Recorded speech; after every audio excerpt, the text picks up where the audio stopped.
Welcome to Our Heritage. We're so proud you joined us this month. And Merry Christmas to everyone. And in honor of the upcoming holiday, we have one of my favorite guests, Miss Mary Clyde Scott, is here to tell us about Christmas past. Thank you so much. I'm so glad to be here. Glad to have you anytime. All right.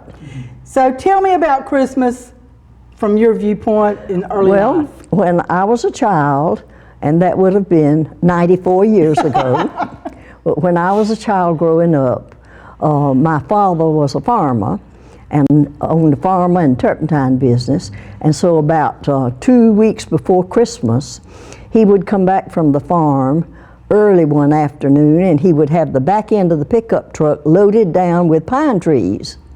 And that was always the tree that we had. And Mother and us children would come out, and he would take the pine trees and stand them up one by one until Mother found the one that she wanted.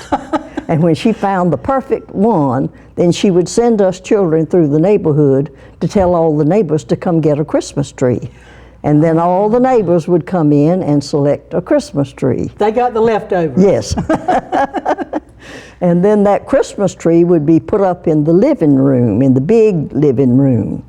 And the decorations for the tree were certainly different from what you have now. We had lights, but they were colored lights, red and green and blue. We wouldn't have thought of putting tacky white lights all over the tree. They had to be colored. That's right. And then after the colored lights got on the tree, then you put this tinsel on in waves like this, scarlet, all the way around the tree from the top to the bottom. And then would be whenever us children would get our chance, we'd get the icicles. And Mother would not allow us to put them on except one by one. You'd put one icicle on a limb and one icicle till the whole tree was hanging with icicles, and that took a long time. Kept y'all busy though. Yes, it did. And then after that, the presents began to be collected up under the tree, and every day or two more presents would come in. Somebody'd come by and leave some, or we would get ours wrapped and put under the tree. And I spent my whole Christmas vacation crawling under the tree arranging presents. First, I'd put them all out according to the name of who was going to get them. And I'd put all theirs in one pile and all mine in one pile, and my sisters, my daddy, my mama. And then I'd chime back under the tree and mix them all back up again. Then I'd put them according to color. And then I'd come back and I'd do them all over again. And by the time Christmas got there, the wrapping was pretty well worn out. I love it. What did y'all wrap them with? Did y'all buy paper or?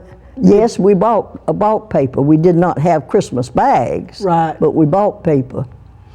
I heard somebody say one time that they gave their grandmother gave them butcher paper, and they would color it, yes, and then that's what they would wrap their presents with. I thought that was such a unique idea. I think it would be, yes. And once when we were all young and married and no money, we used old newspapers. Yes. The want ads with red ribbons and the cartoon papers for kids. It was really strange, but hey, we had Christmas. Well, sure.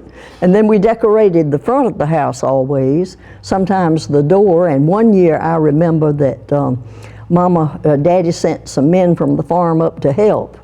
And Mother had decorated the top of the house. She had a Santa Claus starting down the chimney. Oh. And we had a sleigh up there with the reindeer and all the gifts piled up in a big bag and the light shining up on it. And back then, there was a committee that went around and saw all of the decorations, and a prize was given. First prize, second prize, and third prize for the best Christmas decoration, whether it was at the door or on the house or the top or whatever. And that year we won first prize, I can remember. Fantastic. Fantastic. That is neat. The city of Douglas used to do that. I don't think they have much participation anymore. No, I don't think so either. But everything's different, isn't it? Well, some things are better different, some things are not, so we'll just go with the flow. How did y'all spend Christmas Day? Well, Christmas Day, we got up really early. Oh, yeah. But we couldn't come in until the fires got built. But it didn't take long, because back then, as you know, we had lighter knots. splinters, and you put those on and they would light a fire in a hurry. So the fires would get lit, and our Christmas stockings and Santa Claus things would be in the little living room. The big living room was reserved for when all the company came for dinner and for the gift giving out and so forth.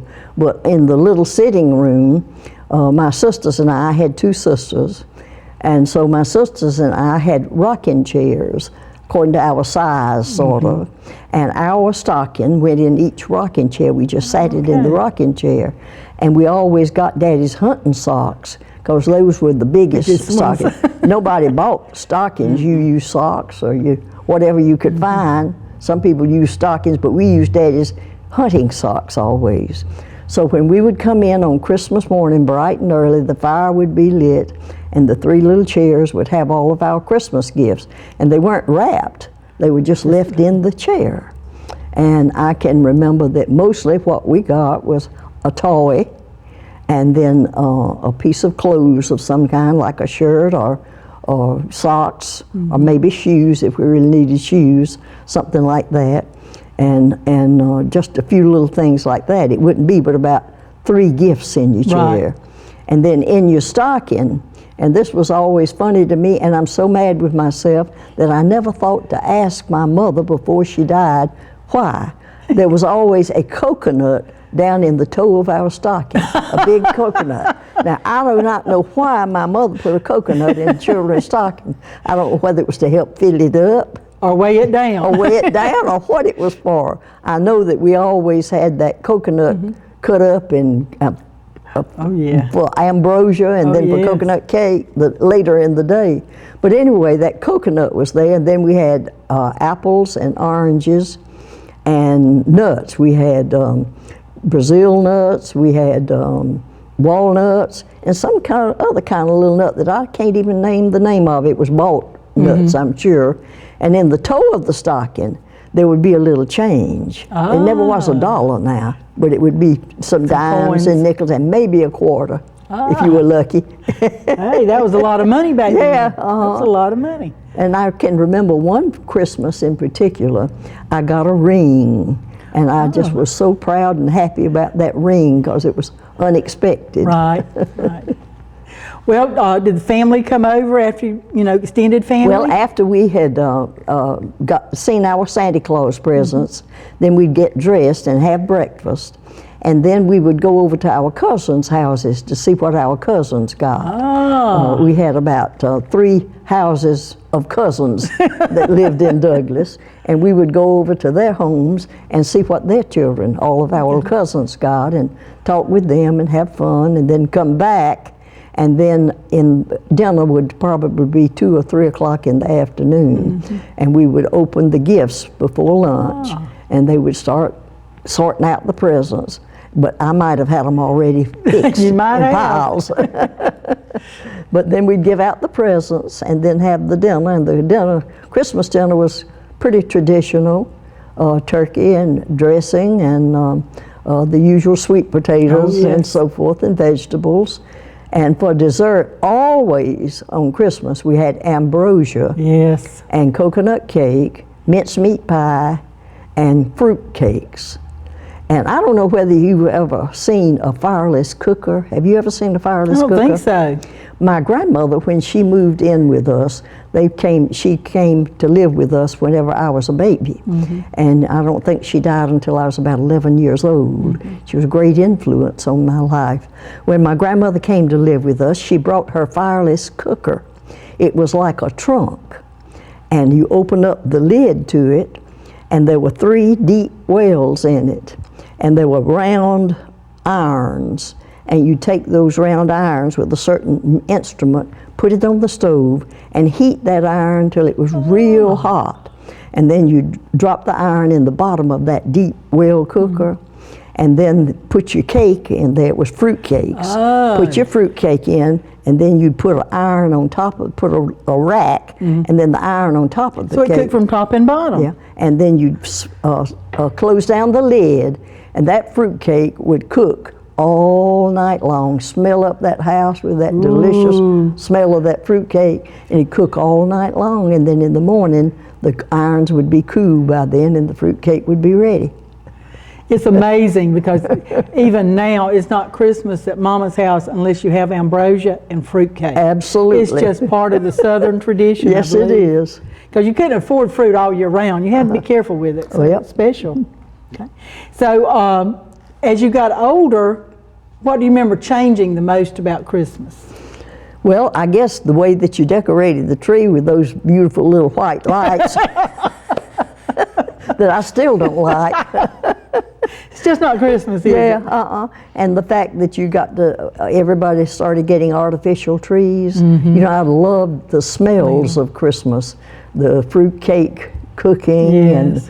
and the oranges with the ambrosia, and then also, you know, that fresh pine tree would just smell up the house with that nice fresh pine boughs. Just be so good. I have a friend who has a fake tree, but she buys the pine candles, so she fakes us out. I remember my grandmother going to watch night twice a year on Christmas Eve and on New Year's Eve. They'd go to church. Yes. Did y'all do that? You lived in the country a lot, didn't you? No, I lived in town most Okay, of the time. okay. Lived in the country till I was about 5 years old, and then we moved to town. But we would go over to the church, you know, for things. And then I always remember that through that Christmas week, sometime my mother would carry food to at least 5 families I can remember. And we would ride with her, you know, and go when she would find out who needed it, and she would carry the food to the people. That was sort of what we did before Christmas and so on. Did your family all gather at one place, or did y'all, I know you were talking about all your cousins in the houses, but did y'all all gather anywhere? Well, yes, most of the family did gather, and we had company most of the time. Oh, yes. And my mother was from Valdosta, and she had uncles and aunts that were still living. They lived to be quite old. And so maybe that's where I get my longevity. There you go. Anyway, they would come and visit on holidays for sure. And so we would have a house full of aunts and uncles and cousins and everybody else. My aunt from Mississippi, my mother's sister, always came with her family. She had a husband and a little boy, and they always came for Christmas. And Mother always had an uncle or two that was homeless at that time, but living with us for a few weeks or months, or whatever they needed, you know. Have to take family in. Absolutely. So we always had a house full. I think that's one of the things I miss from my childhood to now, is it was a slower pace. Yes. And it was more family oriented at the house. In my family, the in-laws, outlaws, everybody came to Grandma Ray's. Yes. Because she loved the crowd. And so we would be there to eat lunch, and we'd go like at 9:30, and we'd still be there at 6 o'clock that night. I know. And now, as soon as you eat, you're up and gone. That's right. So, I mean, That's just like kind of... got to go watch a ball game. Yes, yes, yes. I'm one of those. I'm sorry. I like it too. But it's just amazing how some things change, and then some are just altered or adapted. Let me tell you what my mother told me about Christmas when she was a little girl, which would have been in, she was born in 1897, so that would have been early 1900s. She said they always went back to Valdosta to Little Grandma, she called us, house, and she said that all of her cousins would be there, all the family gathered at Little Grandma's, and that on Christmas morning, they hung up a stocking by the fireplace, and that was their Christmas. They had stick candy, you know, like a stick of peppermint candy, and a small doll would be in the stocking, and then a little fruit, and that was their Christmas. No gifts. Hey, whatever. Yes. Well, today we're all on the gimme and the getting and all that stuff, so it makes it a little calmer when you don't put a focus on gifts. Yes, it does. Because it's not about the gifts. It's about togetherness. So, any other memories you'd like to share with us today? I believe that's just about got it. Okay. Well, we're so glad you came, and I appreciate it so much. You're such a treasure. Well, I've enjoyed being here. It was a pleasure.